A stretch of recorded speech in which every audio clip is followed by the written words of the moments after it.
Shalom, shalom. We be live. Hi, everyone. Make sure you like the stream. There are a lot of new changes that are happening regarding the potential war between the Iranian regime and the Trump administration, and things are escalating in all directions. And there are many factors that we need to go through today on the show. Make sure you like the stream because I need more people to see this because the analysis that I'm going to show you is nowhere you're going to see it as complete as I am going to be showing you here on this channel. Okay, so I'm going to go over what Trump said and why that matters, what Marco Rubio said, Walsh firing, Mike Walsh and Witkoff, his position, and why, first of all, is that his new position is everything is changing on such a fast so rapidly that I don't even know where to start. I do know where to start because I went over this already on the Persian channel. But again, I'm going to give you the most complete analysis of where we are at, how likely does it seem to be right now for us to be going into a war between the Iranian regime and the Trump administration. I'm going to show you a couple of factors that has dramatically increased the chances of war, but also a couple that has reduced it. It seems like the number of things that have changed that increases the chances of war. To me, it seems like there are a lot more.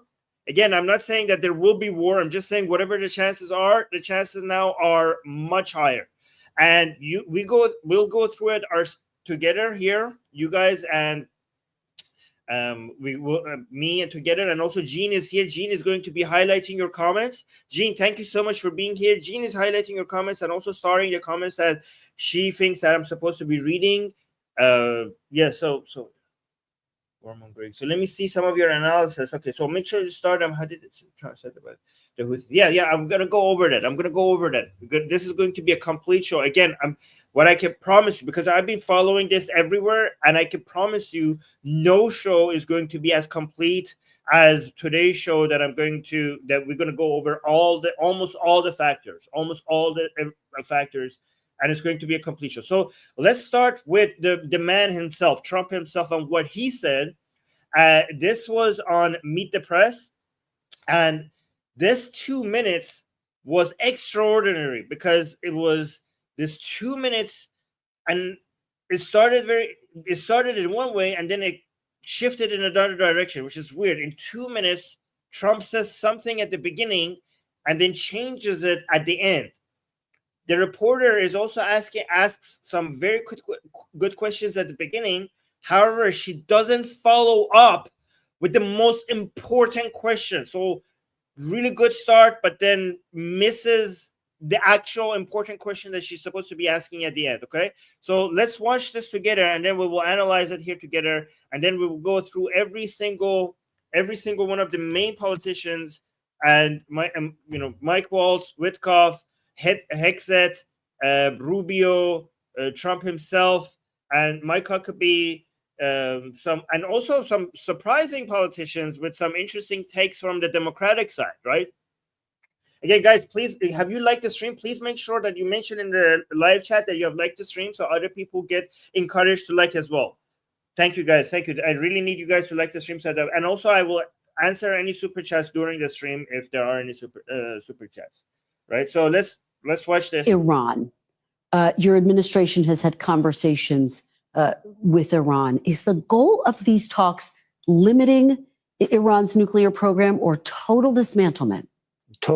Okay, that was a very, very good beginning question because, as you know, on our previous streams, that this is the question, right? So we have three main scenarios that we're discussing: whether it's going to be war, whether it's going to be an agreement, an agreement like the Libyan model between the Trump administration and the Iranian regime, or an agreement more like the JCPOA, like the Obama model, Obama deal. These are the three possibilities that we're looking into. I mean, technically it's more than three, but I'm just going to simplify it today. So when we talk about total dismantlement, that means that the JCPOA version 2 is out the window, right? So quick summary for people who haven't watched our previous streams, right? So the people like us who are aggressively against the Islamic Republic, we don't want another Obama deal. We don't want another version of the JCPOA. What does that mean? That means that the Iranian regime gets to continue enriching uranium, but less than 5%. Right? We don't want that. That's basically another version of JCPOA. And the reason why we don't want that is because if you have your nuclear enrichment facilities and you are able to enrich uranium, if you're doing it under 5%, when Trump is out of the office, they could easily go back to 60% if they wanted to, right? That's called Obama 2.0, right? JCPOA version 2. The next model is the Libyan model, what they did with the Gaddafi. And that means, like, no, you do not get to enrich uranium, period. Total dismantlement, right? So another key word that they use for JCPOA version 2, as we call it, they basically call it monitoring. Like, they say, like, okay, you enrich uranium, but we monitor it so that you make sure that you do it under 5%. It's key. Why under 5% is because if you want to build a nuclear weapon, you need enrichment, much higher enrichments of uranium to be able to have a nuclear weapon. If you're doing it for civil purposes, if it's under 5%, it will be good enough for civilian purposes, like for medical or energy or whatever like that, right? But again, if you can do 5%, you could do 60%, you could do 90%. That's not, yeah. And another option is to, okay, we don't have any agreement and we go to war. Right? So that's another option. The ones, people who are very aggressive against the Islamic Republic, we don't want a JCPOA. So when the reporter here is asking Trump, let's listen to the question again. So when it comes to Iran, your administration has had conversations with Iran. Is the goal of these talks limiting Iran's nuclear program? Limiting Iran's nuclear capability, that's basically another Obama deal. That's another version of JCPOA, right? So that's the program or total dismantlement. Total dismantlement means the Libyan model. Okay, so let's listen what Trump has to say. Total dismantlement. Total dismantlement. Total dismantlement. So if this is his answer, this answer by itself alone increases the chance of war. Why? Because a lot of people, I mean, have a hard time imagining that the Iranian regime will accept total dismantlement. The reason, I mean, honestly, they might do anything for their survival. I'm going to be honest with you guys here. But the reason why that's hard to imagine is because that's a very, very difficult, borderline impossible sell to their own base. You understand? So even if they want to do that for their own survival, if Trump wants total dismantlement and they're like, okay, we have to do it because they have so many B2s and they have 6 B2s, I think, in the region. They have 2 of their aircraft carriers in the region. They brought the thought system in the place that it seems like they're getting ready for attack. So we need to say yes to this. The thing is that saying yes to total dismantlement will make the hardliners in Iran so much against their own regime that by itself could topple the regime. That's why this is borderline an impossible ask. And if they basically stick with this ask and don't back down, the potential of war is going to increase. This is not the only reason why I'm saying this. I'm going to give you many other factors that either increases or decreases the chances of the war, and we will look at it together. You're with me, guys? It's very important that I know that you're understanding what I'm saying, because we need to be on the same page on this. Because on future streams, I'm not going to be able to explain everything from scratch all over again. I'm going to try for newcomers, but it's important that you understand what's happening. Okay, so let's continue. That's all you'll accept. That's all I'd accept. Now there's a see now look how he takes it back a little bit. So that's all he accepts. The total dismantlement, it's all he accepts. But this is good. I mean, this is good so far. Good so far. So let's watch. New theory going out there that Iran would be allowed to have civilian, meaning to make electricity but I say, they have so much oil. What do they need it for? But I've seen it with other So he said, like, okay, so this to me at least suggests that Trump hasn't been following these conversations in great detail. Okay, like he's learning about these things because he says there's a new theory, and then he describes something that has been discussed for years now. I don't know why he's saying this is a new theory. It just seemed like new theory seems to mean that he just learned about it. I don't know. What do you guys think? This is not a new theory. It's like, oh, there's a new theory that we could have this other option that the Iranian regime keeps its nuclear activity, but for civilian purposes. What are you talking about? Like, this is not a new theory. This has been part of the discussions since forever. So, okay, let's look. And again, but this is also the Obama model. So if he's like, hey, yeah, total dismantlement, but here's a new theory. You're like, yeah, total dismantlement. I'm not going to accept everything else. But have you heard of this new theory? This new theory is JCPOA. This is basically another version of Obama's deal. So he like total dismantlement, like Libyan model, Libyan deal. And then all of a sudden, like, but hey, have you heard of the Obama 2.0? By the way, he hates calling it that because he doesn't want to. Yeah, exactly. Kenny is saying that's not new. That's Obama. Exactly. Look at this. Iran's nuclear program or total dismantlement? Total dismantlement. That's all you'll accept? That's all I'd accept. Okay. Now, there's a new theory going out there that Iran would be allowed to have civilian, meaning to make electricity. But I say, they have so much oil. What do they need it for? But, I've seen it with other states where they're looking to do something and they have a lot of oil.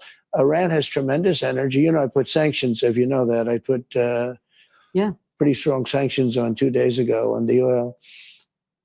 Okay, so the sentence finished. Okay, so sketch therapy. Okay, I'm going to try to make sure his sentence finishes with a pause. But to be honest, he keeps moving in all directions, right? So first he said, like, okay, there's this new theory, but I wonder why would they need nuclear energy? They have a lot of oil. Okay, so, okay, now we went, good. Yes, they don't need nuclear energy. They have a lot of oil. So you don't need to give them the ability, the permission to have their own enrichment of uranium. So he introduced this so-called new theory, and all of a sudden he talked against it.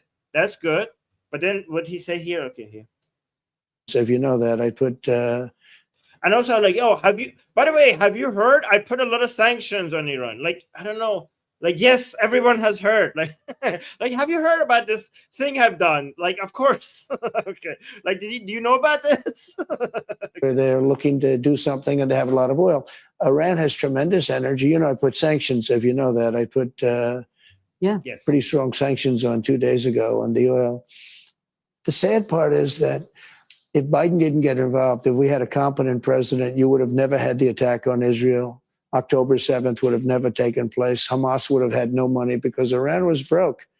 And now in a period of 4 years during the Biden administration, they became very rich. They have over $300 billion cash in the bank. And they had no money. They were ready to make a deal with me. And it's very sad. Because of this rigged election, they didn't do it. Just another thing you can mark down to a bad election. It's interesting what you're saying, though.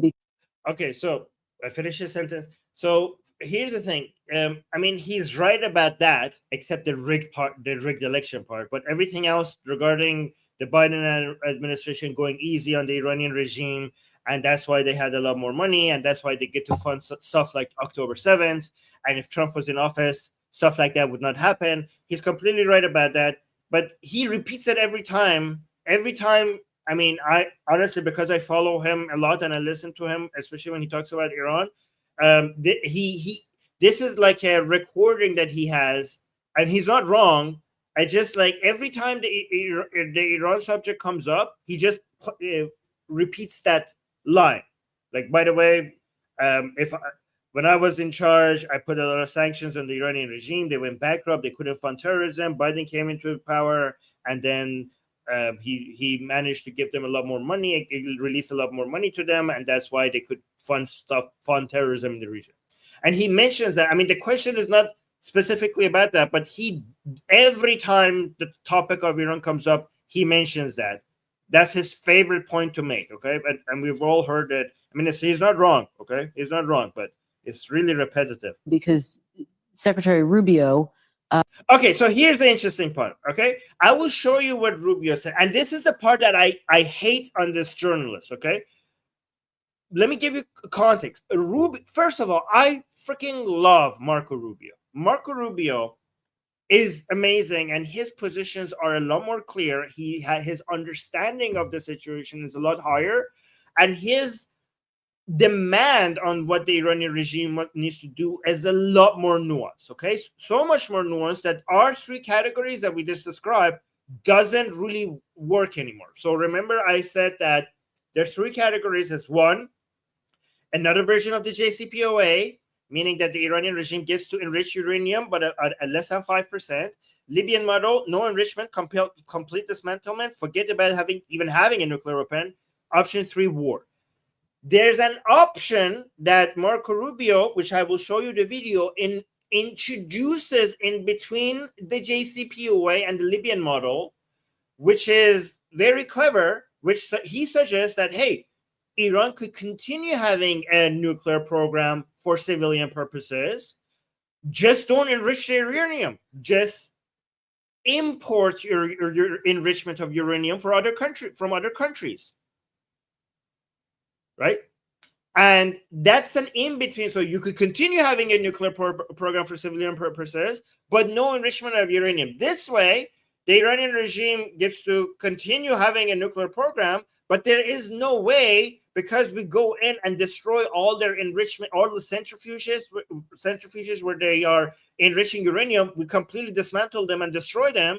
So we don't ever have to worry about them increasing it to 5% because they don't have the ability to enrich it themselves. So Marco Rubio is suggesting that. However, this lady is now quoting Marco Rubio to Trump in a way that sounds like JCPOA, even though Marco Rubio's version is not like the JCPOA. Because she says like, oh, but Marco Rubio is saying that the Iranian regime gets to have a civilian nuclear program, and asks Trump what he thinks about this without clarifying that that nuclear program is without the Iranian regime having enrichment capability itself. And I don't know, guys, I seriously sometimes don't know how closely Trump pays attention to these details, okay? Because after she says that, Trump shifts more towards a JCP, like he started with the Libyan model, but after this lady introduced, like it seems like it introduces Trump to what his own foreign secretary is saying, Trump moves more towards a JCPOA model than a Libyan model. So listen to the question and see how incomplete the question was. I see the super chat. I will respond to the super chat soon after I finish this video. So watch this. Because Secretary Rubio has said that he would accept, or the idea is there is an openness to accepting peaceful civil nuclear program. Well, that's what people, I didn't say anything contradictory. I said that people are talking about that. And this is something that's really pretty new in the dialogue. It's not new in the dialogue. I swear it's not new in the dialogue. We have been talking about this for years. And I'd have to be, my inclination is to say, what do you need that for? You have a lot of oil. So look. Sentence finished. Trump started by saying total dismantlement, nothing else. Now he's saying, well, my inclination is, why would you need your own nuclear energy for civilian purposes? Like, that's my inclination. It's not now that the Marco Rubio stance was introduced to him, he doesn't have as much of a hard stance as he started this thing in one minute ago, right? Guys, nobody has analyzed this 2 minutes of video the way I'm doing it for you. Okay, so continue. So you want total dismantlement, bottom line. I think that I would be open to hearing it. See, at first he said the same question. At the beginning he said, so total dismantlement? Yes, total dismantlement. Now that this lady mentioned Marco Rubio's statement without actually clarifying what exactly Marco Rubio said, which I will play for you guys, now it's like, well, I'm open to hearing it. What the hell? Civilian energy, it's called. But, Okay, because that was half sentence, let me go a little bit back so you hear the full sentence. Sorry. I think that I would be open to hearing it. Civilian energy, it's called. But, civilian energy often leads to military wars, and we don't want to have them have a nuclear weapon. It's a very simple deal. I want Iran to be really successful, really great, really. Okay, I don't like this language that Trump has, because look, when you listen to Netanyahu, when he talks about a great Iran, Netanyahu talks about a great, powerful, wealthy, prosperous Iran only within the context of the Islamic Republic not being in power, which is what we like to hear, right?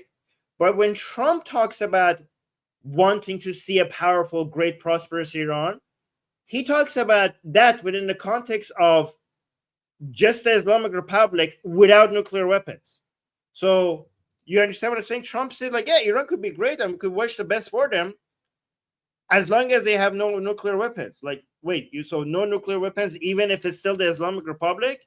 That's what he seems to be suggesting. But when Netanyahu wishes the best for Iran and the Iranian people, he only envisions that without the Islamic Republic in power. And that's the difference between Trump and Netanyahu. And we're more in line with what Netanyahu is saying. So listen to this part. Military wars, and we don't want to have them have a nuclear weapon. It's a very simple deal. I want Iran to be really successful, really great, really fantastic. The only thing they can't have is a nuclear weapon. If they want to be successful, that's okay. I want them to be so successful. And you know, the Iranian people are incredible. I just don't want them to have a nuclear weapon because the world will be destroyed. Okay. So now that we discussed that, we should go to see specifically what Marco Rubio said. But let me actually first look at the super chat we got, because we got a super chat. Thank you so much, Ramin. Oh, Ramin, thank you so much. My understanding is that Islamic Republic is not even allowed to use its own enriched uranium, and they have to use a Russian enriched uranium. That's what Marco. Great segue to this great man, Marco Rubio, and his plan. Okay, so if Trump does what Marco Rubio is saying, this will be good. Okay, guys, let me tell you. So Marco Roman, what you're saying is correct if we listen to Marco Rubio.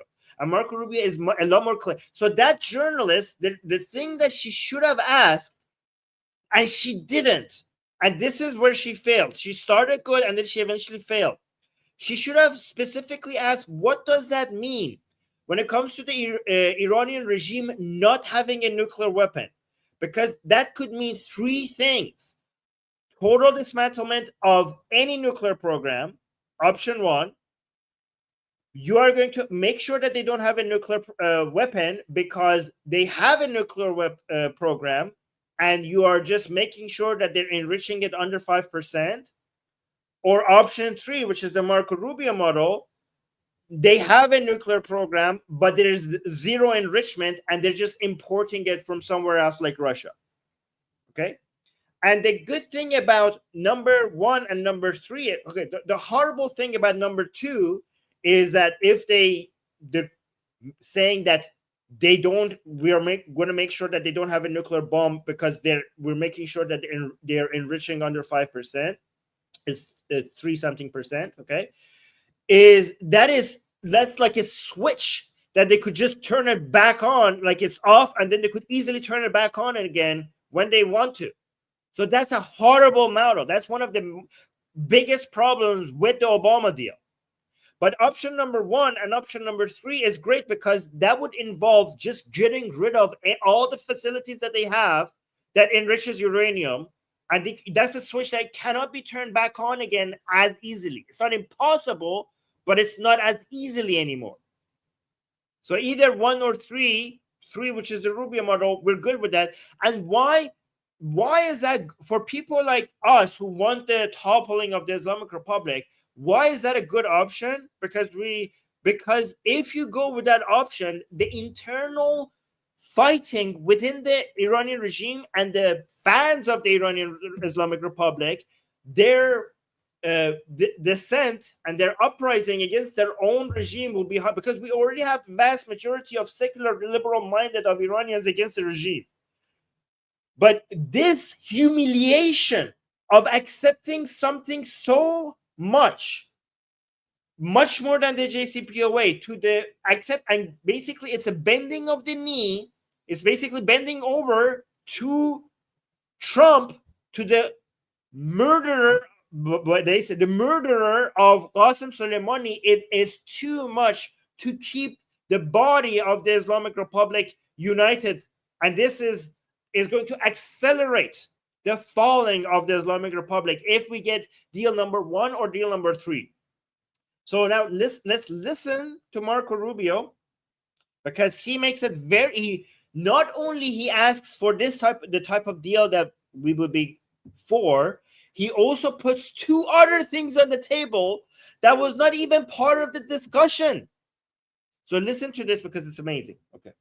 And so that really is the path forward here. Iran simply needs. Okay, so the audio for this is low, and there doesn't seem to be anything I could do to make it higher, but you guys can hear it. Is it good enough audio? And so that really is the path forward here. Iran simply needs to say, we've agreed to no longer enrich. We're going to have reactors because we want nuclear energy, and we're going to import enriched uranium. This is an opportunity for them if they take it. This is the best opportunity they're going to have. President Trump is a president of peace. He doesn't want a war. He doesn't want conflict. None of us do. And there's a path forward here. But what cannot happen is to live in a world where Iran has a nuclear weapon. The path forward has been given to them, and now it's a matter of whether or not they're going to take it. And the president was very, very clear. He would lead the effort. Wait, it's important to listen to this part one more time, but let me respond to Amir first. Amir saying it will make the already existing tear much bigger with the hardliners. Am I following? Yes, Amir, exactly that. So let's listen to word by word what Rubio is saying. And so that really is the path forward here. Iran simply needs to say, we've agreed to no longer enrich. We're going to have reactors because we want nuclear energy, and we're going to. Okay, this is important. Reactors and centrifuges. Centrifuges, is that how you say it? So basically, the enrichment uranium centrifuge, we call it in Persian. Yeah. So there are places that you enrich the uranium, the centrifuges, the things that go round and round, and then there are reactors, right? You can have the reactors. So the centrifuges are places where you enrich the uranium. The reactors are the place where you take the enrichment of the uranium that has been enriched, and you take them to these other facilities and you turn it into energy. So we have, like basically Marco Rubio is saying, we have no problem with these reactors, because these reactors are just basically places where you take enriched uranium that has been enriched to less than 5% and you turn it into energy. That's not a threat. But the places where you enrich the uraniums, because you could enrich it to a little bit more than 3%, a little bit under 4%, those are the same places that you could enrich it to 60% and 90%, which then could be used in a nuclear bomb. Those are the sensitive parts. So keep your freaking reactors, okay? But the enriched uranium that you put in the reactors, that should come from another country, not from your own centrifuges. So the two main places where the enrichment uranium is happening in Iran is Fordo and Natanz. And that's the places where Israel wants to bomb. And the thing is that they're so deep underground or so deep within the mountains that you need the type of missiles that you need to bomb them. They're called bunker busters. But going that deep to be able to destroy them, only the United States has the missiles to be able to go for these bunker busters to go that deep to be able to destroy them. The place where we have the reactor is Bushehr, where that's the place where you turn the enriched uranium into energy. That is not a threat. And also bombing that is very risky because it causes a lot of pollution. Bombing the places where you enrich the uranium, the pollution from that is very minimum. And also because it's very deep underground, it will not spread. Bombing the place where you turn the enrichment of enriched uranium into energy, the reactor in Bushehr, for example, that is, if you bomb that is going to cause a lot of pollution for everyone in the region, including a lot of other U.S. allies, right? So you don't need to bomb that, and it's not a good idea to bomb that. So Marco Rubio is accurately pointing out that, hey, if you want a civilian nuclear program, we don't have anything against your reactors, right? Like, if we just don't want you to just enrich your own uranium, get it from somewhere else. right? So that's the very important point. Guys, has anybody explained all of this to you like this anywhere else? Okay, let's continue. Import enriched uranium. This is an opportunity for them if they take it. This is the best opportunity they're going to have. President Trump is a president of peace. He doesn't want a war. He doesn't want conflict. None of us do. And there's a path forward here. But what cannot happen is to live in a world where Iran has a nuclear weapon. The path forward has been given to them, and now it's a matter of whether or not they're going to take it. Somebody in the chat said the regime change is not a priority for us. It's okay. As if you're an American, your priority should be just not to get another version of Obama deal. Okay, you don't need to cause a regime change by doing a military intervention in Iran. You could just focus on not having another Obama deal with the regime. The acceleration of regime change will happen automatically by because you have the upper hand right now as Americans, because the Iranian regime is very, very weak right now, and the US has the upper hand. By just not giving the Iranian regime what they want, the whole toppling of the regime will accelerate automatically without you don't need to spend more or do more. You just need to not give them a lifeline. That's all they need. The United States needs to do. You don't need to focus on, we're going to go do a regime change. Just don't give the mullahs what they want. So yes, Sketch Therapy saying, I'm so sick of regime change. It's never someone better. Look at Syria better. No, okay. So in Syria, you have a whole bunch of Islamists, jihadists, who basically filled the vacuum. In Iran, the vast majority of the Iranians are the most liberal, secular-minded people in the region. I mean, just and with Israel, basically. So if there's a regime change in Iran, the thing in the Iranian regime that will come after is going to be a source of stability, just like it was during the Shah's time. Iran was, during the Shah's time, before the Islamic Republic, was a source of stability in the region. All of this chaos, guys, all the chaos you're seeing in the Middle East, in Iraq, in Lebanon, in Yemen, in Syria, every single one of them, in Gaza, it's because of the Islamic Republic. All of this started because the Pahlavi dynasty fell and the Islamic Republic came into power. That's the source of all of this instability. Like, oh, look, we still have instability in Syria. We still have instability in Lebanon. Yeah, because of the Islamic Republic. So if the Islamic Republic goes, that's a different situation there. Because if the Islamic Republic goes, the funder of instability around the whole region will go away. And the Iranian people themselves are in line with liberal, secular, democratic values. And they're going to go back to Iran being the source of stability in the region.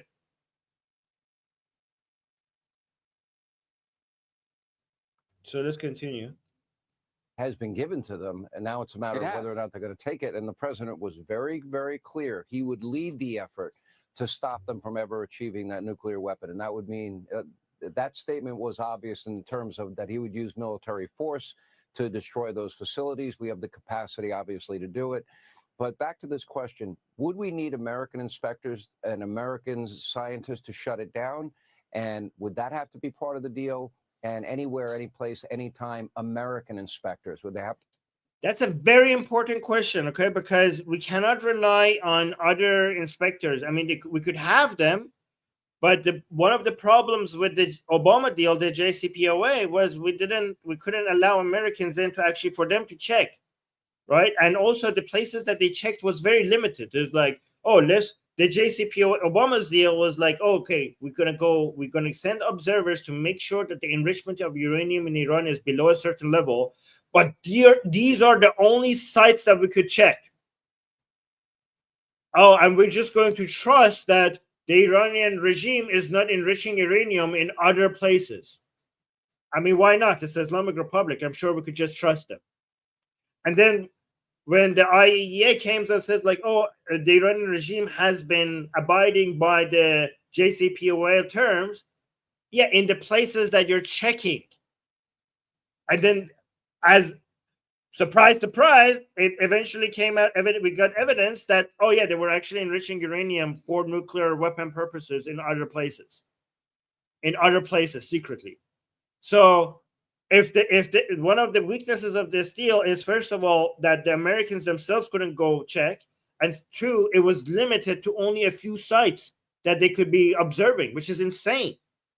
It's basically just trusting the regime for it not having a secret place. It's absolutely insane. Kenny saying, thanks for the explanation on uranium enrichment. Oh, you're welcome. You're welcome. Okay, so let's continue. That in your mind. I think you would have to. And thank you for the super chat, Kenny. I appreciate the support. So let's look at Rubio's answer to whether we should have Americans that in your mind. I think you would have to allow Americans as part of, you can send, maybe there'll be French inspectors, there'll be Italian inspectors, there'll be Saudis, whoever. But I think you cannot basically say we will not allow any Americans. You also have to make sure, if you really want to prevent a nuclear program, okay, and you're not building a nuclear weapon, then you should open all your facilities. One of the failures of the of the Obama nuclear deal with Iran is that you could not inspect military sites. Well, if you're making nuclear weapons, you would probably make them on a military site. And by the way, it's been known and discovered that in the past, Iran has had a secret nuclear program that it did not disclose to the world. So I think if in fact... See, this level of detail and nuance, I don't see anybody.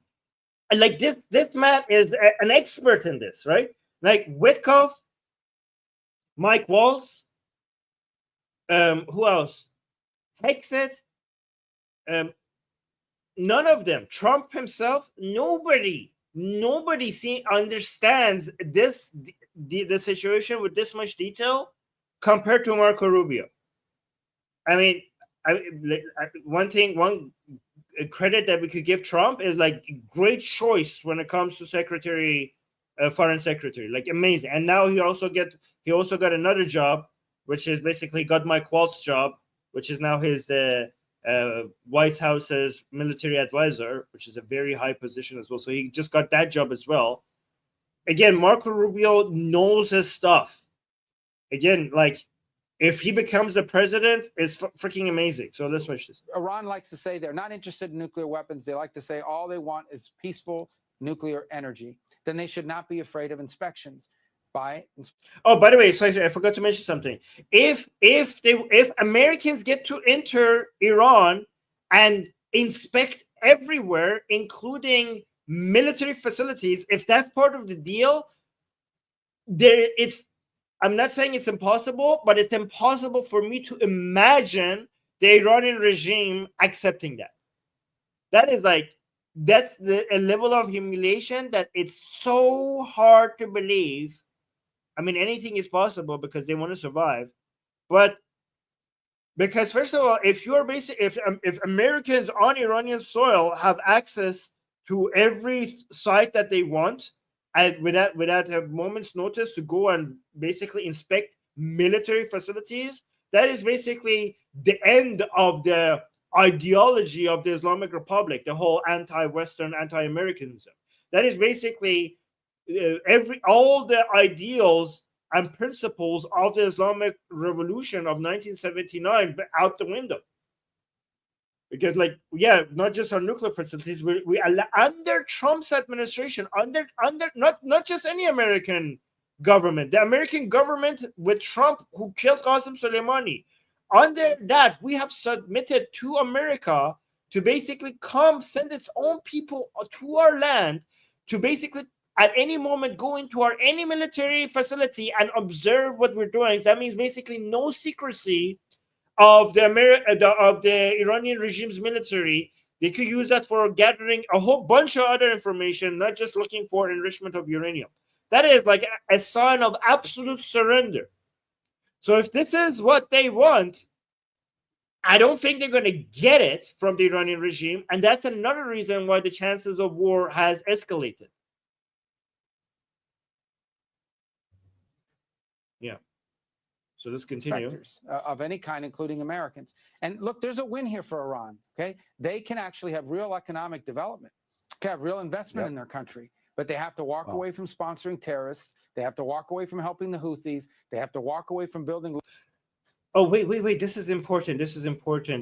I will respond to Sketch Therapy's criticism soon regarding defending Trump. But let's listen of any kind, including Americans. And look, there's a win here for Iran. Okay, they can actually have real economic development, can have real investment in their country, but they have to walk away from sponsoring terrorists.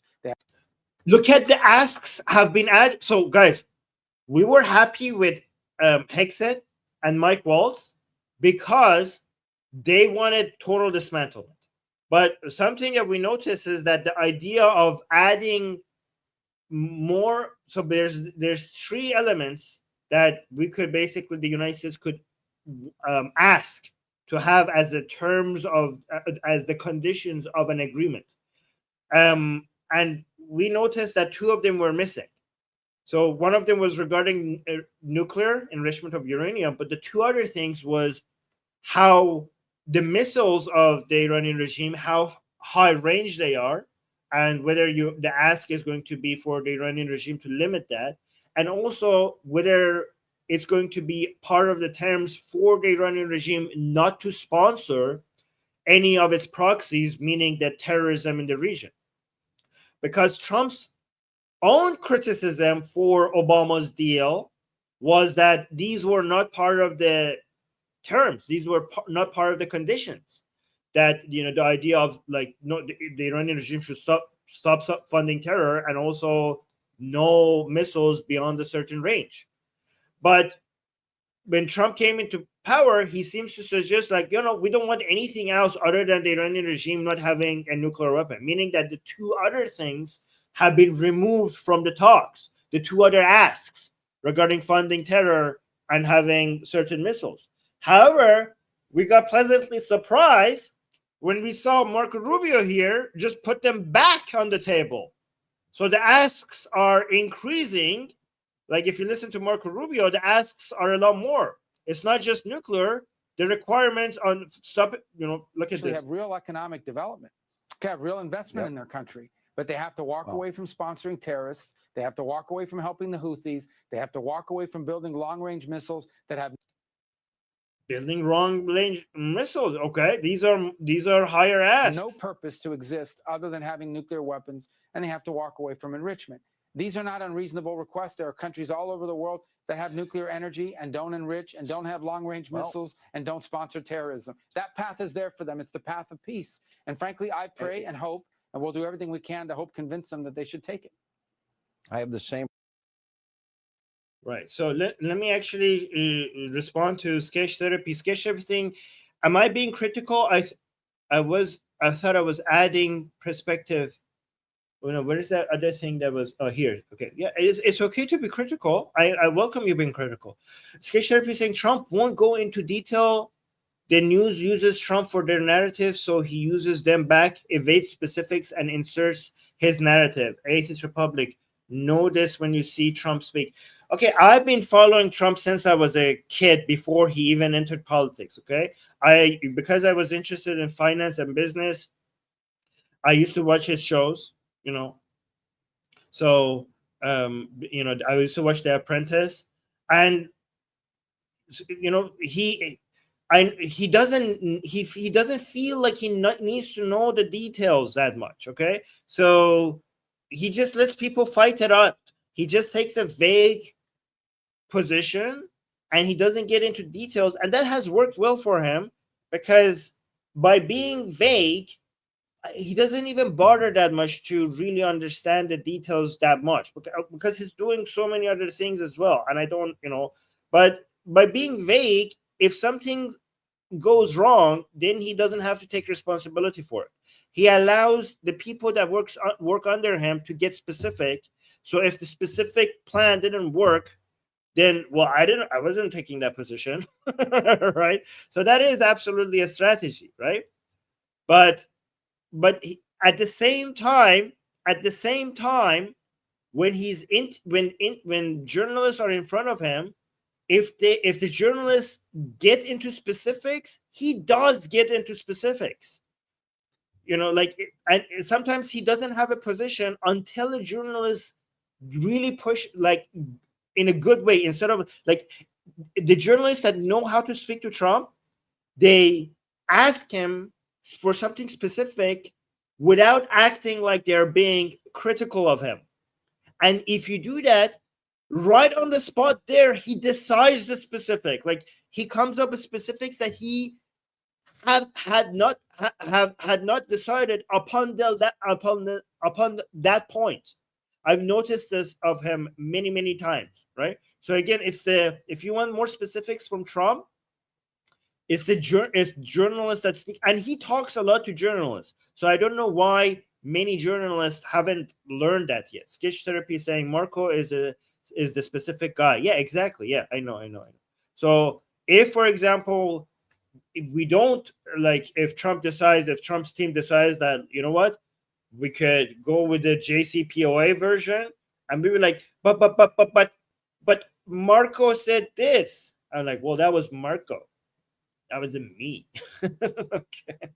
So, but we hope we hope that what Marco is saying is what eventually happens. Again, none of this is planned ahead of time, and if it was, all these analysts, including Israeli analysts and Netanyahu and other people, wouldn't be this worried right now. I mean, if they're worried, they know that they should be worried. I want to show something that was pleasantly surprising, because I don't know if you guys know this person. Let me close these other tabs. So, I mean, I know if Americans probably know him, but here's a Democrat that I like, okay? The U.S. Senator John Federman, okay, which is also very pro-Israeli Democrat, very Zionist Democrat, okay? So it's not just a Republican. This guy has recently, I've been noticing him having some really good positions, even though he's from a Democratic Party. So seeing this much pressure on the Iranian regime from the Democratic Party is really good to see. So look at this tweet that he had. He said, "We cannot negotiate with Iran." Wow, okay. "It's time to destroy their nuclear program and neutralize the remaining capabilities of its proxies. Like, what? Can you get it? Yeah, guys, this John Federman is that politician that usually doesn't wear suits. So he's famous for that. But do you guys, isn't it unusual to hear this much aggression from somebody within the Democratic Party?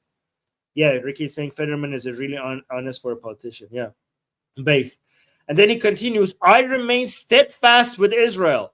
Provide whatever is necessary to carry this out." Fantastic. Love to see it. Thank you. And I noticed a lot of people on every time the negotiation seems to get into the direction that maybe we're going to have a deal, there are people who want to remind Trump that Mr. Trump, it was these people that tried to assassinate you. I mean, I think this has music. I don't know if I can.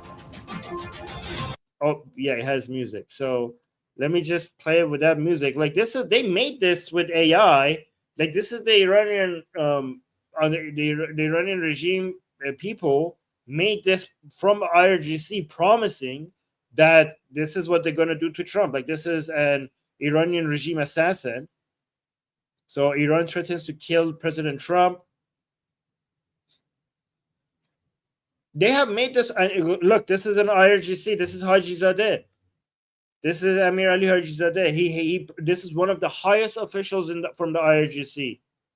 It's a commander of the IRGC Aerospace Forces. So let's see what he said. Again, imagine the music, because I don't want to get copyright strike. He said, "We, God willing, wish to kill Trump." He said that on Iranian TV. "Those who ordered Soleimani's death must be killed."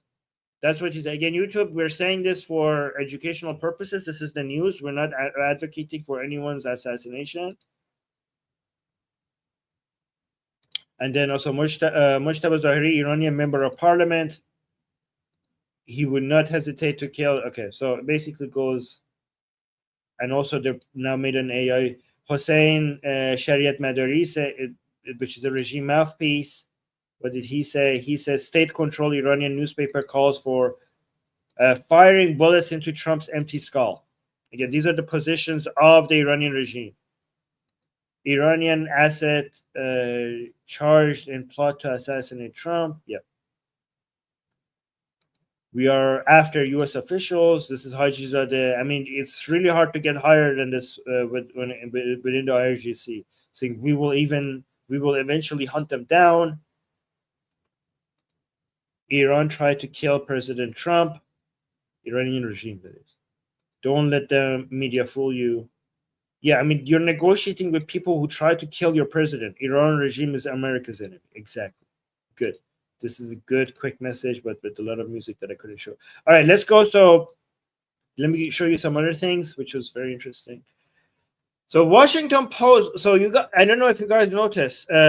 Remember, guys, Hegseth is the Secretary of Defense. Mike Walsh was up until recently the advisor to President, like the White House's military advisor, which is a very high position when in the White House. Basically, when it comes to all things military, nobody is closer to the president and has influence over the president than the White House's military advisor. Okay, and Mike Walsh had that position, and he got fired from that position. But he was given another job. He became the ambassador of the U.S. in the UN. So he basically has to move from Washington to New York, but it's definitely a downgrade because the office of the military advisor in the White House is basically really close to the president. So you have the president's ear and you have so much influence. So this was a huge downgrade from Mike Walsh. And so a lot of people who are the Iran hawks and the people who are against the Islamic Republic were upset about this because they considered that a win for the Witkoff side, because the Witkoff seems to be more on the Obama deal side, and Mike Walsh was more on the Libyan model side. So a lot of people who are anti-Islamic Republic thought that this is a loss for people who want more pressure on the Islamic Republic. And there was 3 theories for why this happened. I mean, there was 2 theories, and then Washington Post actually came out and provided a third option. But the main 2 was either because of the signal gate, because of all the information that he was responsible for leaking during the Signal app. Some people thought it was like that, but then apparently Trump doesn't really care much about that. And another theory was Laura Loomer. I didn't know how much Laura Loomer is within the White House. Like, what the F? Laura Loomer is a maniac. Do you guys know her, right? She's a crazy person, and apparently she has a lot of influence right now within the White House. Do you guys know Laura Loomer? Laura Loomer is this guys, when I say far right, I actually mean far right. I'm not talking about people who are concerned with Islam or immigration, which is the right position to have, okay? Laura Loomer is an actual far right person who is vaccine, anti-Zionist, anti-Israel, anti-Jewish, like genuinely so much into all these conspiracy theories. Well, Laura Luna, no, not Luna. Is this Harry Potter? Loomer, Laura Loomer. And by the way, I talked to Laura Loomer a couple of years ago, I think in 2009. Well, let me see. I had a show with her that they decided not to air because they had me as an ex-Muslim to talk about Islam, but they didn't air it because I think it's because I spent talking to her about how important it is to be anti-Islam but not anti-Muslim. And I think me mentioning that was the reason why they didn't air my talk with Laura Loomer, right? Yeah, she's more crazy than Marjorie Taylor Greene, right? So, but she's in the White House apparently, and she's claiming credit for the firing of Mike Walsh. And she's saying, and then when people were saying, did she do this? Because she is anti-Israel and she thinks Mike Walsh is too close to Israel. And she's one of those crazy people who think that Israel is basically has infiltrated within the American government as controlling everything. And she's trying to get basically get rid of Israeli influence within the government. And she thinks this happened because of her advice. And then when people were talking about her being responsible for this, she actually she posted loomered. She came and posted loomered. Loomered is a verb that she came up with, meaning that she basically neutralized somebody. So she actually took credit for it, right? But Washington Post came out and they came up with this idea that no, Mike Walsh was removed from this position because, I mean, it's not necessarily negating what Laura Loomer is saying. It might be a combination of both. But apparently Mike Walsh was having secret conversations with Netanyahu regarding how to go to war with the Iranian regime. And apparently the White House didn't like that these talks were happening behind his back or something like that. And that is why they fired him. I don't know how accurate this is. But that's what I mean. Washington Post is a serious publication, so we cannot dismiss it completely. And also, to be fair, Israel has came out and said that this is all bullshit. We didn't have talks behind the scenes with Mike Walsh and stuff like that, right? So we don't know exactly what happened here. However, the good thing is that, okay, Mike Walsh went away from this position, but Marco Rubio has been now put into position, which is even better than Mike Walsh, okay? So we didn't lose much here. However, it's very difficult. Let me tell you how Rubio has now 4 positions, 4 jobs within the Trump's administration, and the 2 most important ones are kind of contradictory in what he needs to be doing. Like, I don't know how Marco Rubio gets to do all of these things. The 2 most important positions that he has is that he's the foreign secretary, but now he also, at least for the next 6 months, he's also the advisor, the military advisor to the White House.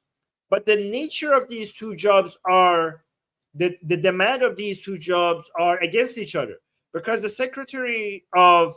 foreign secretary is somebody who basically keeps going to different places. He's traveling all the freaking time. But the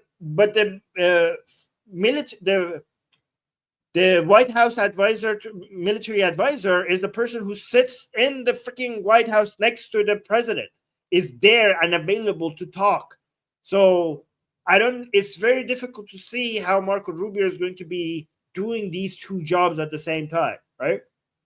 So that's an important change to take. And you can see these anti-Israeli guys. So the Republican, so if you look at the Democratic Party, we have the center left liberals, and then we have the progressive, the crazy communist woke progressives, and then the center left liberals on the Democratic side. On the Republican Party, and I know this is a simplification, but let's make it simple. On the Republican side, we have MAGA and neocons. And again, this is a huge simplification. And I know it's not this simple, but let's just make it simple. On the Republican side, we have neocons and MAGA, all right? We have, certain good things about both sides and certain bad things about both of them. One of the problems with some people on the MAGA side is that they're genuinely anti-Israel and anti-Semitic. Again, not all. Many of them love Israel. But the MAGA side has an it's not like anti-Semitism. It doesn't just come from far left woke people, okay? Anti-Semitism, it does, believe it or not, the right-leaning people have anti-Semites as well. So this is part of the MAGA side as well. And people like this are celebrating, for example, Mike Walsh.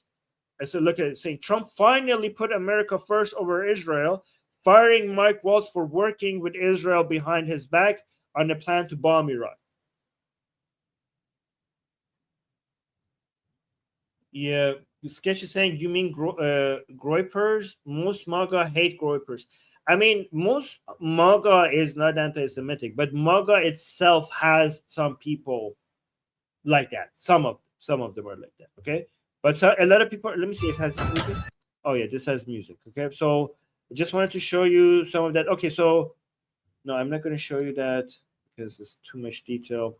Let me show you like this horseshoe. This is an example of the horseshoe theory. Do you guys know the horseshoe theory? When we get too far left and too far right, people start looking like each other, right? And you can see that in this one. Look at this. So Jake Huger is far left. Marjorie Taylor Greene is far right. Sean King is far left.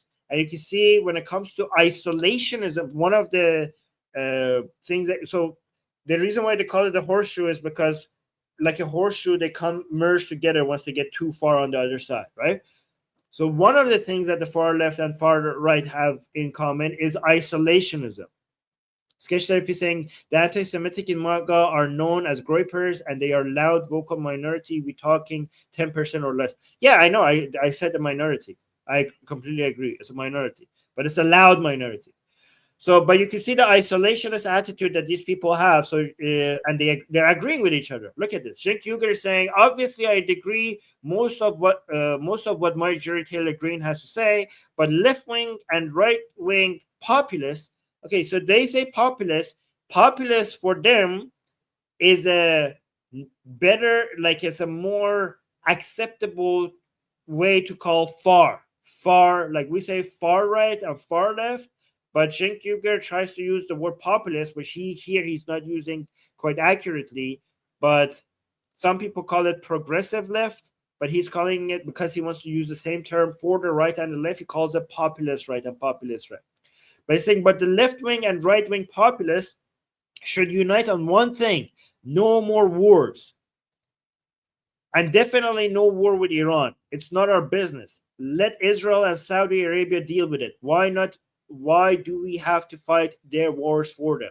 And Marjorie Taylor Greene is saying, I'm glad we are able to find common ground. And Sean King is also saying, I can also agree with this. By the way, really quickly, please understand that if you want less wars, you need some wars. I mean, this is something that the far left and the far right doesn't understand. That if you're in school and if you have a bully, and if you don't at some point punch this bully, you are going to have more bullying. So if you say like, hey, we don't like punching, there's a bully that is punching all these kids, but if some of these kids get together and punch him one day, we're just going to add more punching.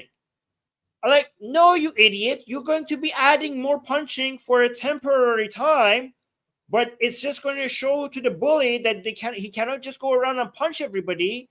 And the long-term impact of that is less punching. So if you're anti-punching, you need to get these kids together to punch this bully. Yes, sometimes to reduce punching, you need to punch. So sometimes to get less war, you need war. And this is what the far left and far right doesn't understand. Like, oh, you want war, so you are for war? No, I want this war because I'm anti-war. But to get less war, sometimes you need to have war. This is, I don't know why they don't understand this, the far left and far right, right? So look at this caption of this guy, which is on point. He's saying, the shared characteristics of modern isolationists is their lack of sophistication. It's none of our business. The biggest strategic threats to the US are China, Russia, and Iran in that order, which is actually quite accurate. And nuclear Iran, I mean, the Islamic Republic, to be honest. And nuclear Iran in the Middle East is in which the balance of power will start to shift towards those three nations, and also a Middle East in which Saudi Arabia, Turkey, and Egypt will be rushing towards development of their own nuclear weapons. 5 nuclear powers in the most unstable region of the world is not in America's interest.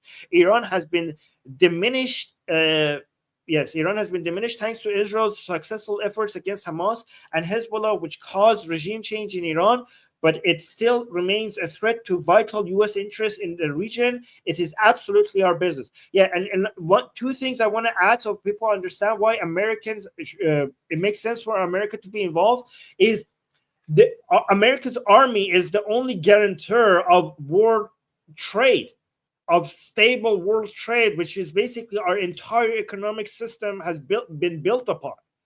Without America's army being present, providing stability, there is no alternative for now. I mean, it's one thing that I like Trump. One thing that I support Trump in is that pushing Europe to basically,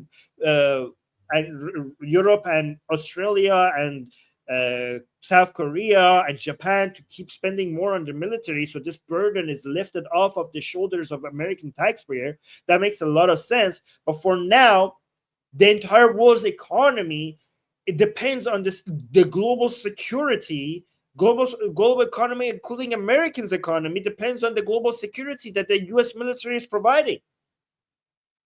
So that it doesn't make sense for you not want American military's presence in all these areas. Everyone's lives, including Americans, depends on it. I must say. Another thing that these far left and far right people don't understand is that America has received so much more than from Israel, that what it has given Israel, like the return on investment has been significant. Israel has done so much to eliminate the enemies of United States before they even get to reach Americans. Israel has killed the murderers of Americans, things that the American military hasn't done itself. Israel is standing between the United States and people who want to take America down. Any support for Israel is a support for the United States and global peace. So yeah, so a lot of people don't understand this. Let's go to the next element that has increased the chances of war. Again, we got the thank you so much, Gene, for staying here and highlighting all of this. I appreciate that. This is actually quite by the way, this lady is a hijabi and shows my bias. Okay, I thought that she's going to have an anti-Israeli, pro-Houthi position, but I'm like, oh my god, this is great. So another reason why the chances of war has increased is the recent missile that was just hit the Ben Gurion airport in Tel Aviv by the Houthis, right? And I will tell you why that has escalated the chances of war. This Fazeh Alawi, which I hope maybe I should invite her, huh? Because she's hijabi and she's pro-Israeli. Look at this. She's saying this photo is from my Israeli friend who was on a train just a few hundred meters away from where the Houthis missile hit Ben Gurion airport today. They could have been killed. So basically showing that they were attacking civilian facilities. This is the key part. The attack, backed by the regime in Iran, directly targeted civilians. This regime aims to destroy Israel and the West, and appeasing them only empowers them further. Fantastic commentary. Love to see it. Here's the explosion. Let me actually play this for you. This is in the airport. You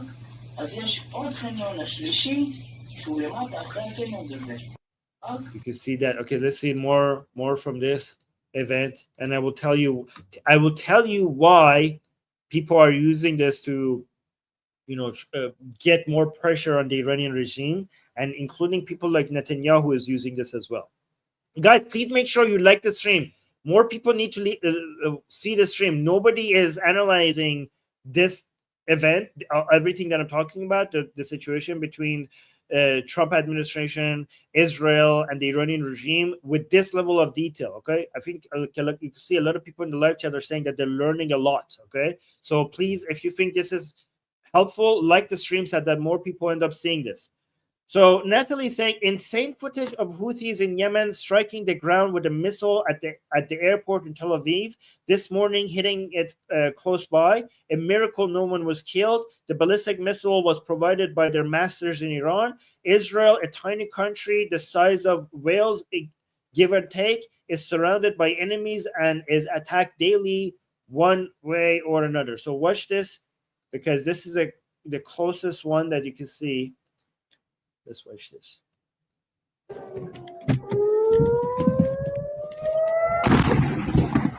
Whoa!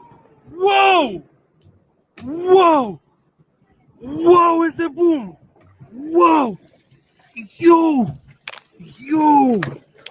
Yo! Yo! Yo! Yo! Yo! Yo! All right, so that was what happened. And the good thing about this is that nobody died. And also now a lot of people, I'm saying scary. A lot of Iran hawks, as they call them in the US, or people who are very aggressive against the Islamic Republic, are now using a statement on Truth Social made by Trump himself on March 17th. They're using that to remind him, now that this missile went through, they're using that to remind use Trump's own words to encourage him to take a harder stance against the Islamic Republic. Okay, so Ginga is saying, can Ben Gurion rocket be a psyop? No. I mean, this is what you expect, to happen, because a lot of people are impressed by how sophisticated Israel's defense systems are, and when we get so impressed, then when something goes through, we think like maybe this was planned or something, right? I mean, anything is possible, but without evidence, it's not justified to believe that. The number of missiles that are making it through are basically completely in line with the percentages that they give us. So, like, for example, if they say that the defense mechanism Israel has basically intercepts 97% of the missiles, if you use that number to then calculate how many of them would have to go through, will eventually go through, it's basically the numbers of missiles that go through matches the numbers that they give us. So you would have to, just because we're impressed by how good it is at stopping missiles, we shouldn't be shocked that at some point some of them will go through. Yeah, no system is perfect. Exactly, Amir is saying that. I mean, like, again, anything is possible, but without any evidence, it's not justified for us to believe that.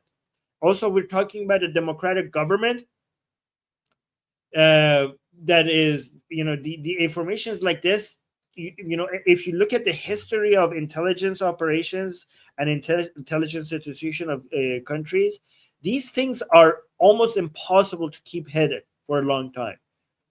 I mean, the chances of them eventually being found out is high, even if it's not more than 50%. Is high enough not to be worth of the risk in a democratic country where you would have to be responsible for such lies. So it's not a good idea to bet on that being the explanation of what's happened, right?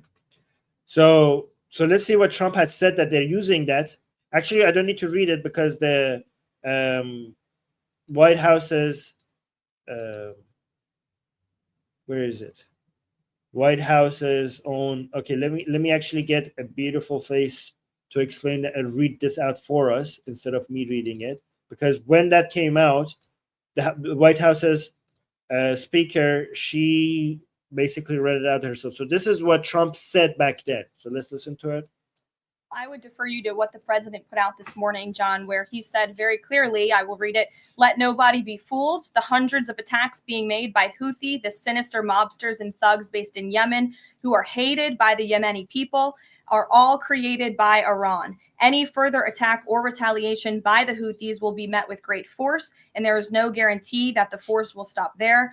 Iran has played the innocent victim of rogue terrorists from which they've lost control, but they haven't lost control. They are dictating every move, giving them the weapons, supplying them with money and highly sophisticated military equipment, and even so-called intelligence.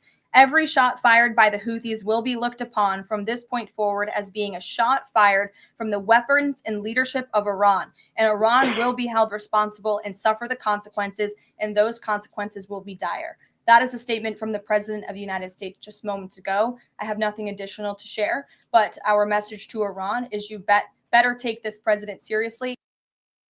So basically, Mike Huckabee, for example, he's using that statement that Trump made a while back in March 17th to, now that the missiles have hit, to basically remind that Trump holds the Iranian regime responsible and there needs to be a response, right? So look, Israel, Mike Huckabee saying Israel hit today by ballistic missiles from Iran-backed Houthis. Real Donald Trump said it best. This is how you influence Trump, okay? This is what Zelensky didn't understand before, and now that he talked to Trump in the Vatican, we could see that he has learned the way you influence Trump. Because the way you influence Trump is not by telling him that he's wrong about something and this is the correct position. That's not how you do it. If you do that, it will backfire. The way to influence Trump is to say that, Trump was correct about this, He was wise enough to understand this, and given what Trump has said at that time, doing this would be in line with what Trump said, right? So, for example, if you want to influence Trump to tell him to not do a deal like the Obama deal and do a much harsher deal, like something close to the Libyan model, the way if you have Trump's ears, you don't tell him like, hey, the deal that you're doing is bad because it's like Obama. You might think like you should do that because he hates being like Obama. So you might think like this will work, but this will backfire. Instead, you should be like, oh, this is what you should say. President Trump was so wise to throw away the Obama deal, the horrible, horrible Obama deal. And he was so wise to say at that time that the Obama deal was wrong for these reasons. And we have come up with a report to show what are the best ways to achieve the wise goals of Trump that he has set forward for a deal with the Iranian regime. Based on all that goals, the wise goals that Trump wants to achieve with the Iranian deal, we think that we have done an analysis, and these criteria will achieve those amazing wise achievements that Trump wants to get to. This is how you influence Trump. And we got a super chat. I will respond to that. But you know who else is understanding better on how to do this? Is Netanyahu. So if you look at Netanyahu, he's basically using the same tactic. He basically has gotten the same truth social post from Donald Trump from March 17th. Now that we got the Houthis hitting the airport, just like Marco Rubio, Netanyahu posted this saying, President Trump is absolutely right. Like he talks as if he just said it. Like he said it in March 17, but he's talking as if he said it now because the attack of the Houthis just was successful right now, right? President Trump is absolutely right. Attack by the Houthis emanate from Iran.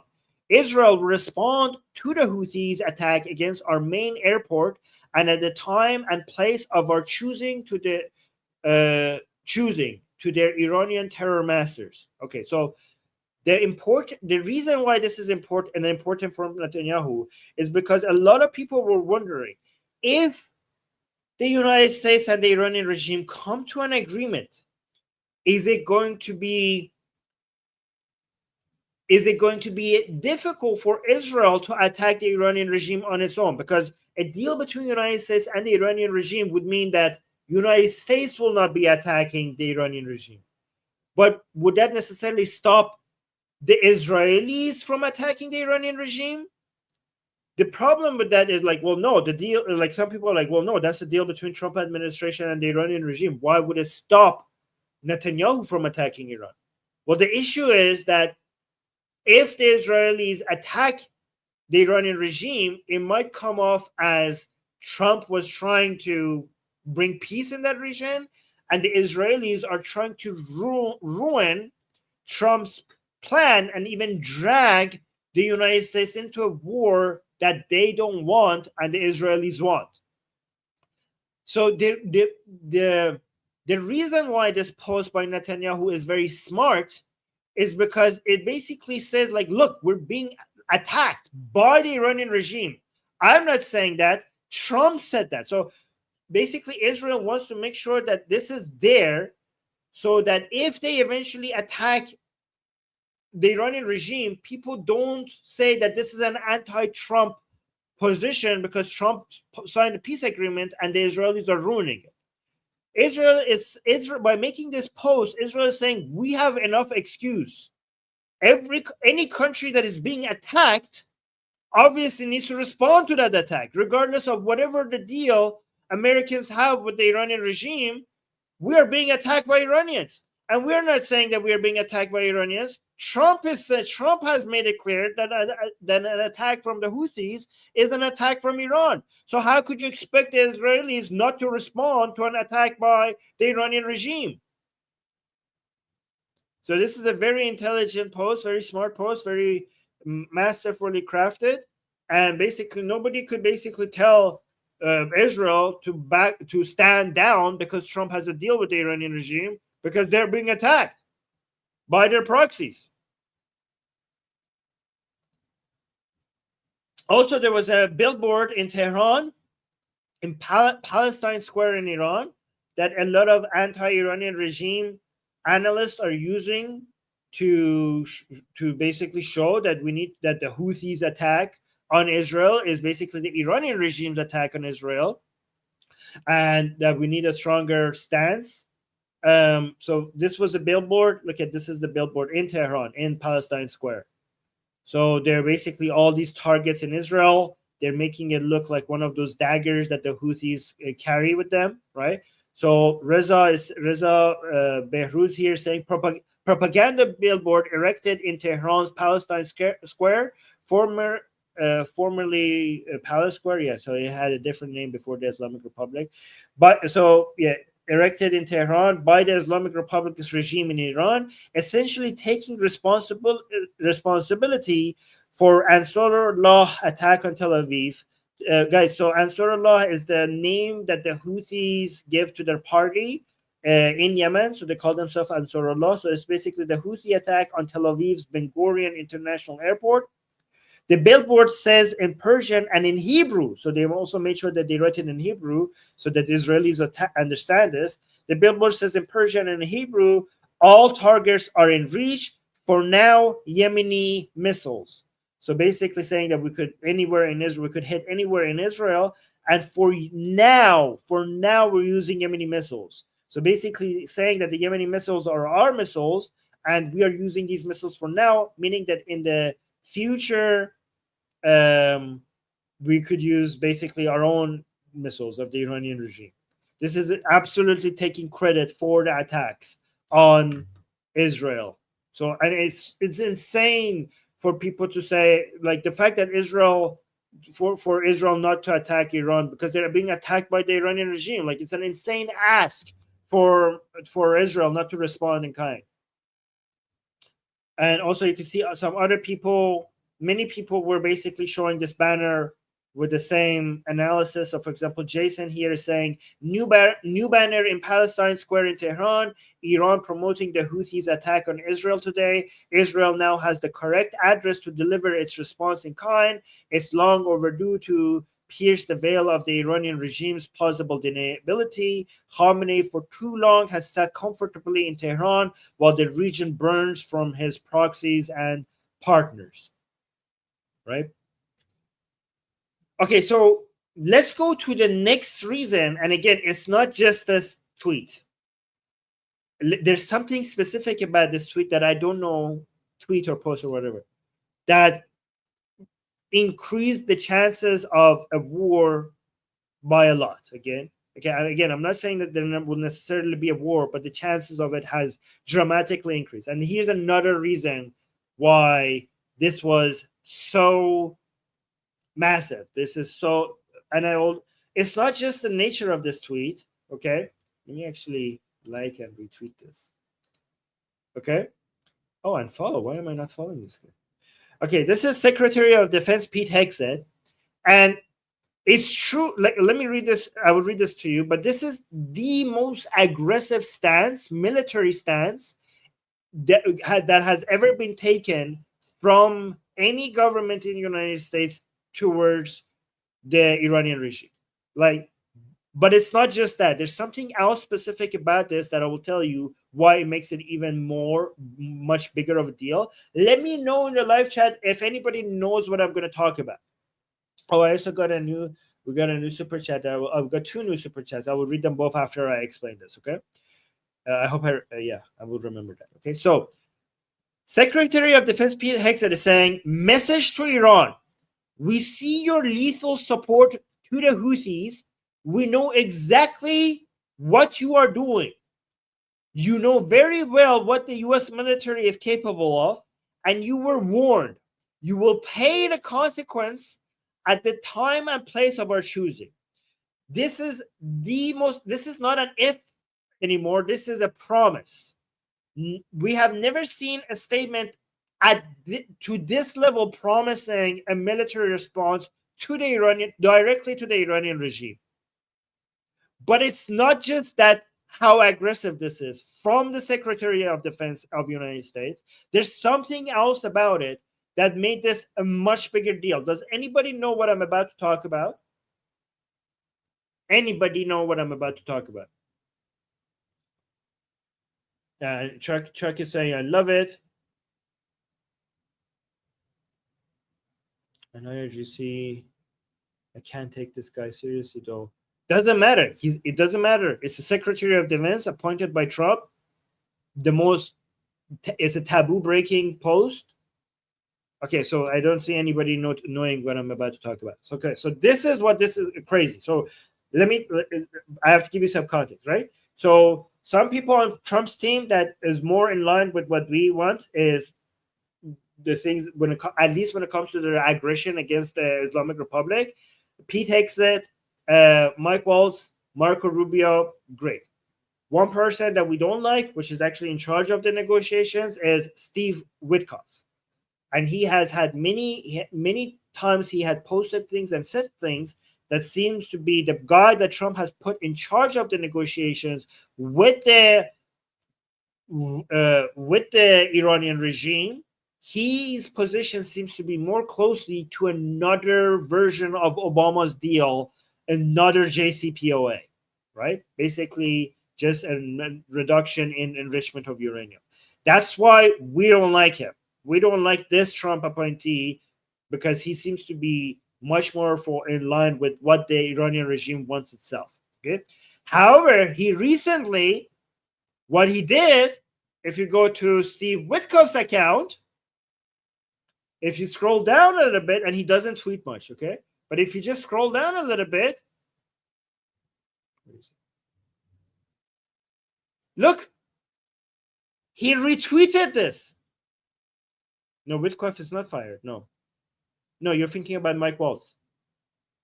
Witkoff is still in charge of the negotiations. Look at this. The most appeasement-oriented JCPOA Obama deal, giving the Iranian regime what they want in this negotiation, person in this whole, back and forth that we did not like his position, like we were against, retweeted the most aggressive military threat from an American administration to the Iranian regime, basically putting his... No, what do you mean not telling at all? This is very telling. What do you mean? This is putting his stamp of approval on Pete Hegseth's position. Awesome.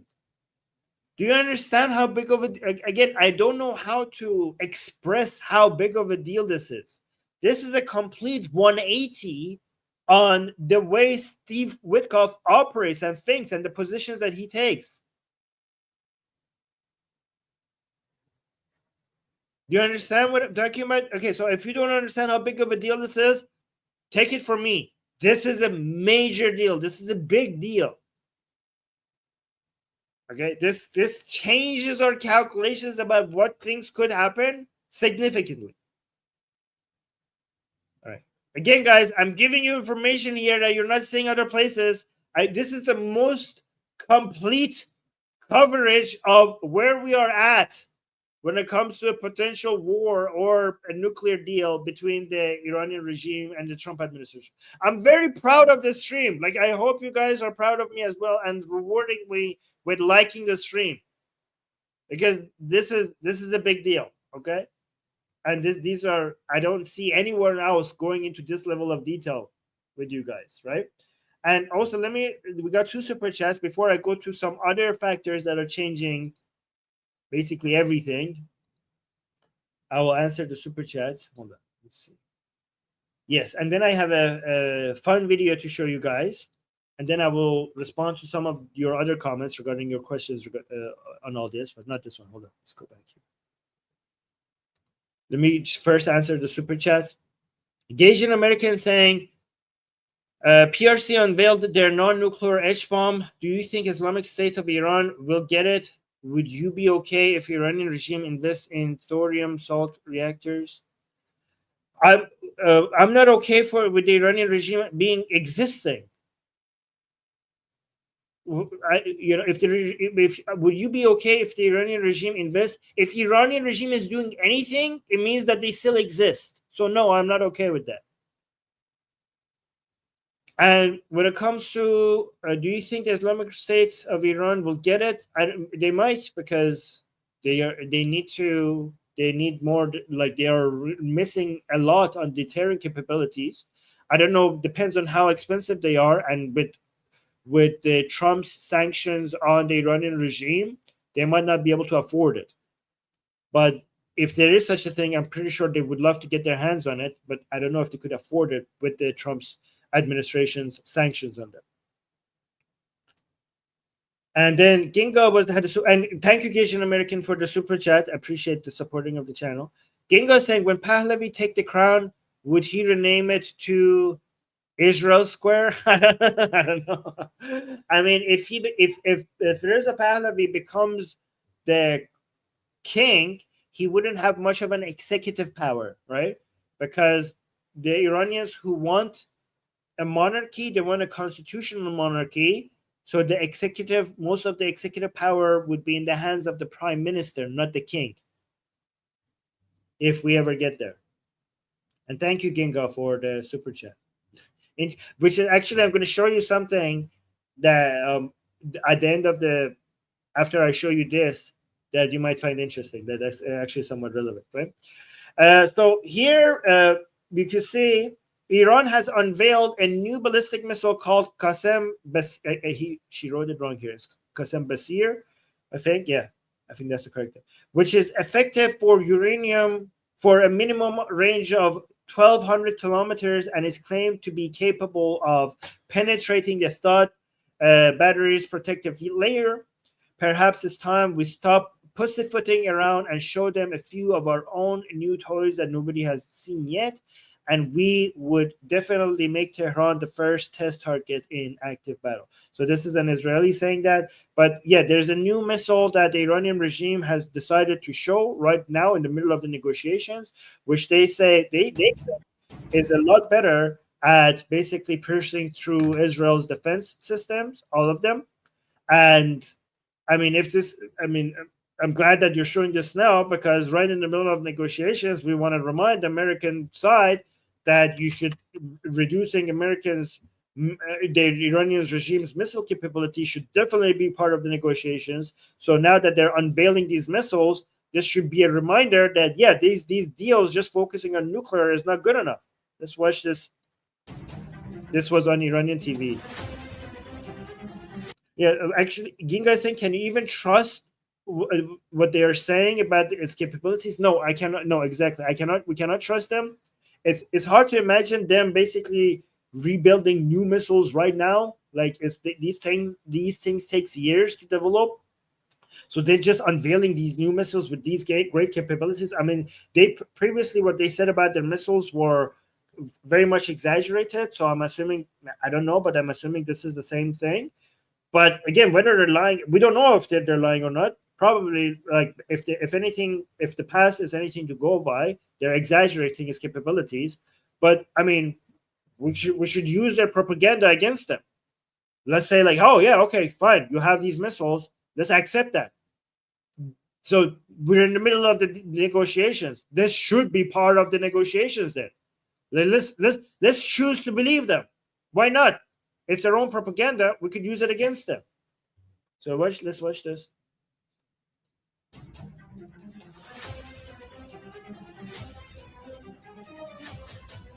جدیدترین ارتقا که اکنون در تمامی شهرهای موشکی این ارتقا انجام شده. آخرین تست عملیاتی این موشک 28 فروردین ماه امسال بوده. از نظر بالکام تغییراتی معلوم ایجاد شده در ساختار خود موشک. ما هم در بحث هدایت هم در بحث مانور.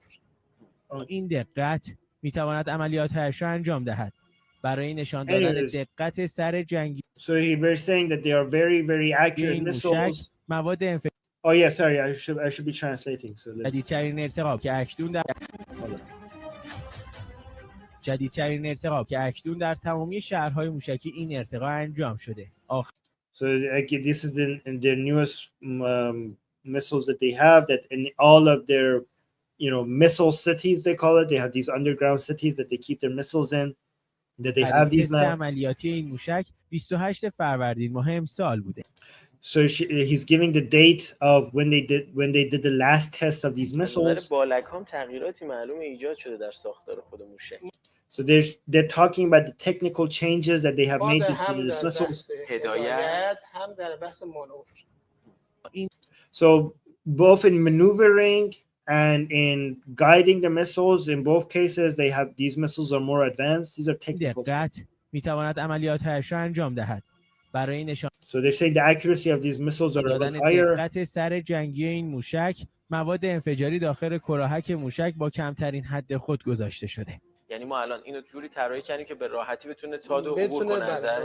So they're saying like these missiles will easily pass the THAAD defense system. The THAAD is the new defense system that United States has given to Israel. It was given to them under the Biden administration. با انجام مانور و مقاومت در مقابل جنگ الکترونیک از سامانه‌های پدافندی. Yeah, so they're saying like they will be able to pass all of these air defense.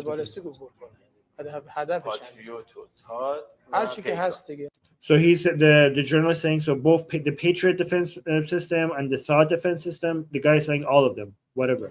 یعنی منفذریش بیشتر شد. یعنی سر جنگی خودش منفذریش بیشتر شده. So apparently these missiles are automatically maneuver in a way that is hard to handle. شده از این لایه‌ها میتونه عبور. هدایت جی پی اس هم نداره. نه اصلا در مقابل جنگ.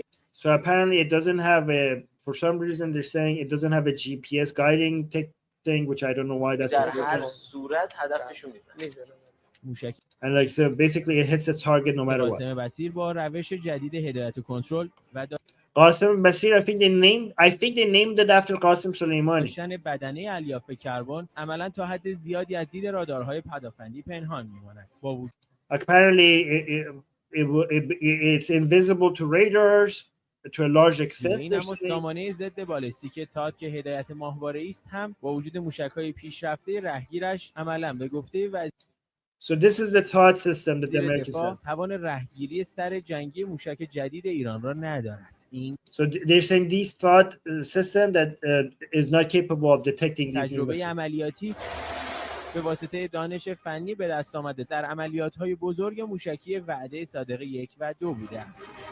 So he's saying in the operation True Promise 1 and 2, we learned certain things that made us develop these missiles, which is hard to believe. So because the operation, the bombings of Israel that they just did, the two, number 1 and number 2, they say that they learned certain things from those operations that they took and made these missiles better based on what they learned. I mean, it's hard to imagine that they managed to improve these missiles this much, this fast. But I don't know. I'm no military expert. برآوردهای کارشناسان این است با رونمایی از موشک‌های جدید و ارتقا بر روی دیگر موشک‌های بالستیک ایران عملاً تعداد اندک رهگیری‌هایی که در عملیات وعده صادق 2 انجام شده بود شاید به کمتر از 5 موشک در میان 200 تا 300 موشک برسد. یعنی در صورتی که ایران بخواهد پاسخی دهد هر هدفی نابود خواهد شد. پیامی روشن برای همگان. Okay, so he's saying that last part was key. He's saying, first of all, he lied. He said, even though when we did these attacks before, only a few of them were able to be detected and stopped. We have now reduced that with these missiles to less than 5 per 300. So basically saying now, if we want to hit it somewhere in Israel, it will be destroyed for sure, because they would be able to only intercept 5 out of 300 missiles if next time we bombard Israel. Which is, I don't know how true that is, right? So I'm gonna read. There's an interesting video I want to show you guys, which is kind of fun. But before and I'm also gonna respond to some of the comments that Gene has started. But I also want to remind you guys that there's another show that I have right after this on my own personal channel, And on my personal channel, what we talk about is mostly about technology, the future of AI, the future of humanity, the new world order that we are about to see because of going through the fourth industrial revolution. And this, so after this, I'm going to go do my a show on my own personal channel. And this show that I'm going to do is called Humanity's Last Problem, and AI is about to fix it. Okay, and how AI is about to fix it. So I'm going to put the link to that show in the live chat, and also the link to that show is in the description. But you could just also search for my name, Armin Navabi, and my personal channel on YouTube will show up.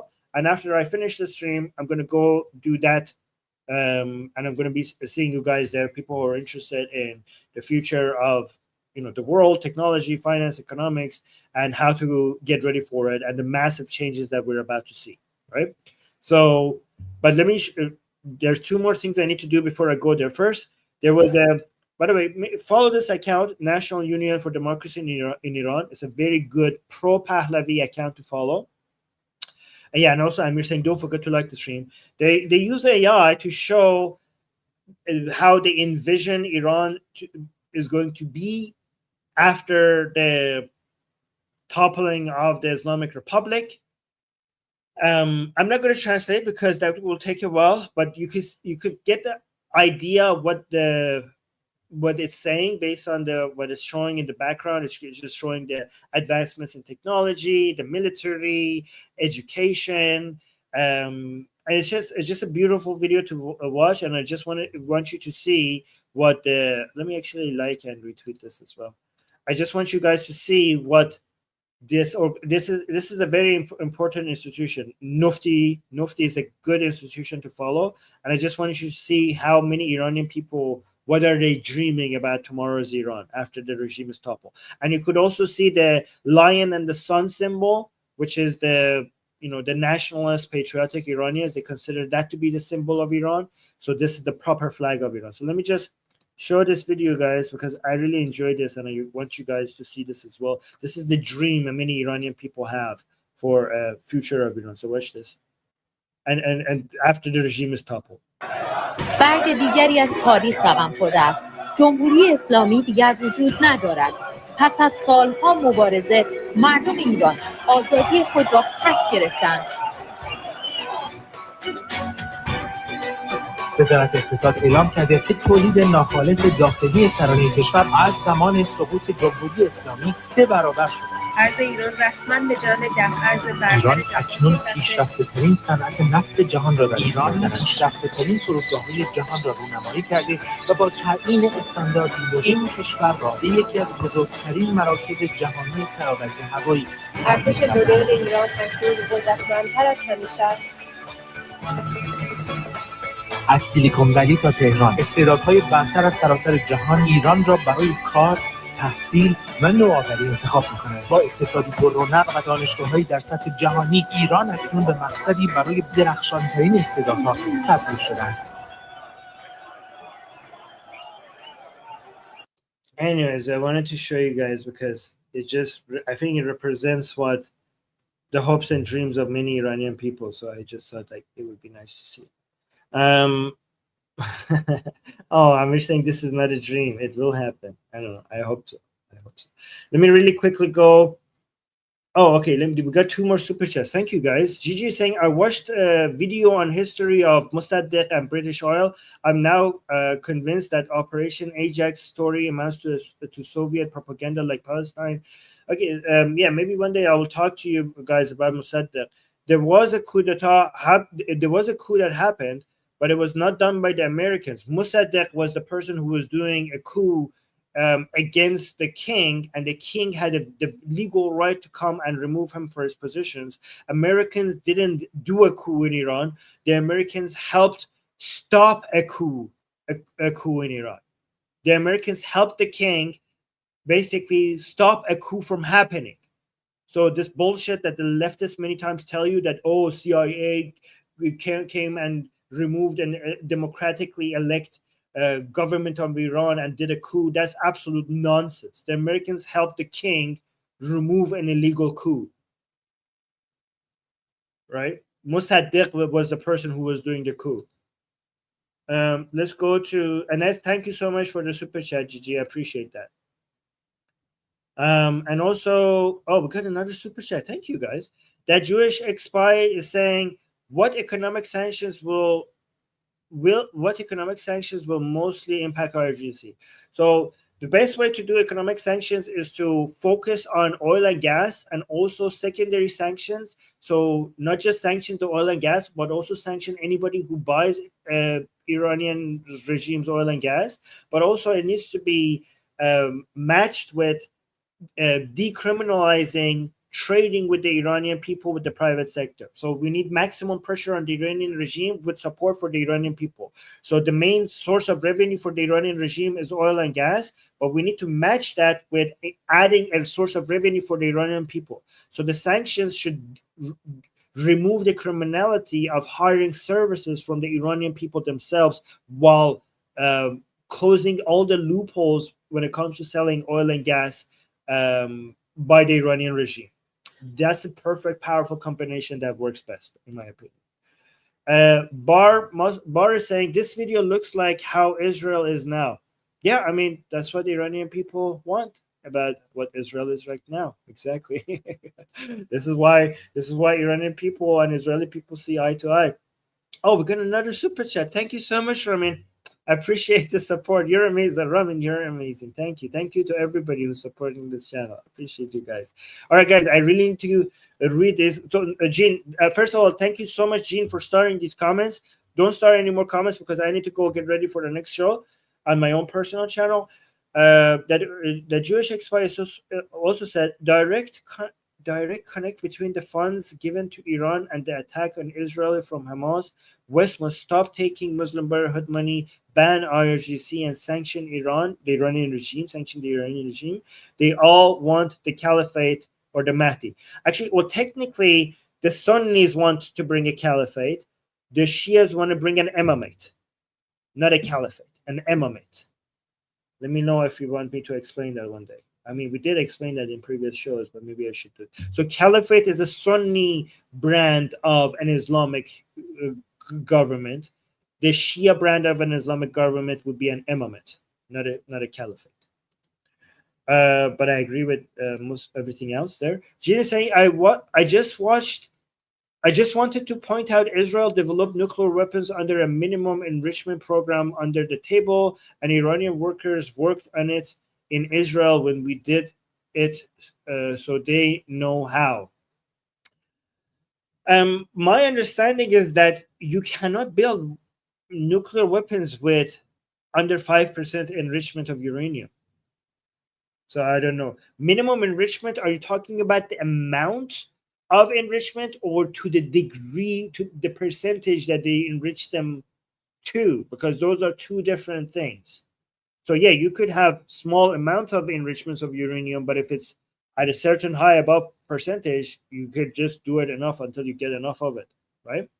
So yeah, but that's an interesting fact. I didn't know that. Break is saying some people are saying the Houthis surrendered. No. Who said that? Yeah. Kenny's saying, I don't really know the difference between enriching uranium themselves and buying enriched uranium, as in what does that mean for their ability to create nuclear weapons? If they're enriching uranium themselves, then if they're doing it under 5% right now, because they have the facilities and the equipment to enrich uranium, if tomorrow they wanted to do it up to 60%, they could. But if they are buying it from importing it from somewhere else, and we're dismantling all the tools and the equipments they have to enrich uranium, then when they're importing enriched uranium that is under 5%, they cannot actually ever go from 5% to 60% to 90% because they don't have the equipment. That's the main difference, right? So it's a better guarantee that it will never go above 5%. Did that answer the question? Our tax is saying, does U.S. really have the ability to go bomb something under a mountain unless they use nuclear bomb? They do. They're called bunker busters. They're unbelievable. Yes, they can. They can go very deep. There's no mountain that could stop what they have. With the B-2 bombers they have, and they carry it. It's crazy what they have. It's crazy what the Americans have. Sketch therapy saying, am I being critical? I thought I was adding perspective. You are adding. Oh, I already answered this. No, being critical is also adds perspective. So these go hand in hand. Corey saying, apparently mental, Mehmet Beset. Oh yeah, I don't. Hassan Piker. These are far lefty people. Hassan Piker's dad and brother-in-law of Cenk Uygur started a populist party called the Future Party that helped negotiate release of Yahya Sinwar. I have never heard of any of this. I don't know if this is true. I think I would have heard it if this was true. So I don't even know how to comment on this because I haven't heard anything like that. Gene is saying, I might probably have to look into it. Gene is saying, are they aware that map shows a massive attack on Palestinian territories? Are they aware that the map shows? Oh yeah, the banner that they showed. Yeah, I don't know if they cared. They just wanted to. That's actually, I should go and look into that banner more. Maybe you're right. Yeah, that's a good point, Gene. I should have looked more into it, where they are putting those targets. That's funny. Okay, that Jewish spy is saying, Armin, will sanctions on Iran oil against Chinese vessels work? Sanctions on Iran oil against China. Yes, the Chinese vessels. You need to, any vessels that is used to secretly get oil, sell Iranian oil, there needs to be a permanent lifetime sanction on that vessel itself. And also the Malaysians. So right now, for example, the way the Iranian regime bypasses the sanctions is that they take Iranian oil, they mix it with Iraqi oil so that they could sell it as Iraqi oil, and they take the Iraqi oils and they have these companies in Malaysia, these shell companies in Malaysia that buys them, and they sell it as Malaysian export to China, right? So any ship, any company, any group, any institution, whatever that is associated with basically trying to avoid the sanctions should be basically perma sanctioned forever. That's how you stop this.